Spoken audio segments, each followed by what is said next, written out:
அஸ்ஸலாமு அலைக்கும் வரஹ்மத்துல்லாஹி வபரகாத். அல்லாஹ்வினுடைய தூதர் ஸல்லல்லாஹு அலைஹி வஸல்லம் அவர்கள் நம்மளுடைய வீட்டிலே நாம் செய்ய வேண்டிய ஒழுக்கங்களை கற்றுத்தந்திருக்கின்றார்கள். அது என்ன என்பதை இப்பொழுது நாம் பார்க்கலாம்.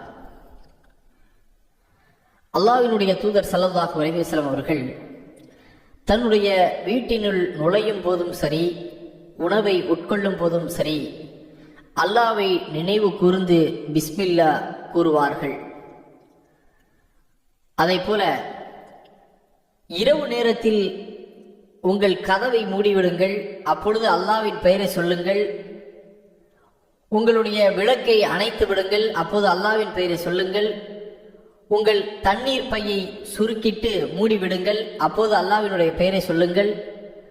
உங்களுடைய பாத்திரத்தை மூடி வையுங்கள், அதை முழுவதும் மூட இயலாவிட்டாலும் அதன் மீது எதையாவது குறுக்காக வைத்தேனும் மூடிவிடுங்கள் என்று அல்லாஹ்வினுடைய தூதர் ஸல்லல்லாஹு அலைஹி வஸல்லம் அவர்கள் கூறுகின்றார்கள். அதாவது நாம் குடிக்கக்கூடிய தண்ணீரை மூடி வைக்க சொல்கின்றார்கள். காரணம், ஏதாவது விஷப்பூச்சிகள் விழுந்தால் அது நம் உடலுக்கு தீங்கை ஏற்படுத்திவிடும். இரவு நேரத்திலே விளக்குகளை, அதாவது லைட், இவையெல்லாம் அணைத்து விடுங்கள் என்று சொல்லுகின்றார்கள்.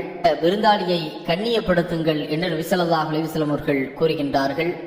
அடுத்ததாக, உங்களுடைய வீடுகளில் சில தொழுகைகளை, அதாவது சுன்னத்தான தொழுகைகளை உங்கள் வீடுகளிலும் நீங்கள் தொழுது கொள்ளுங்கள் என்று நபிகள் நாயகம் ஸல்லல்லாஹு அலைஹி வஸல்லம் அவர்கள் சொல்லுகின்றார்கள்.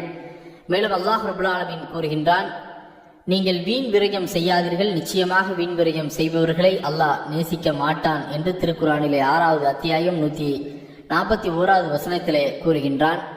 இன்னும் நிறைய ஹதீசுகள் நம் வீட்டில் எவ்வாறு இருந்து கொள்ள வேண்டும் என்றெல்லாம் இருக்கின்றது. ஒவ்வொன்றாக நாம் அடுத்தடுத்த வீடியோக்களில் இன்ஷா அல்லாஹ் காணலாம். அருமை சகோதரர்களே.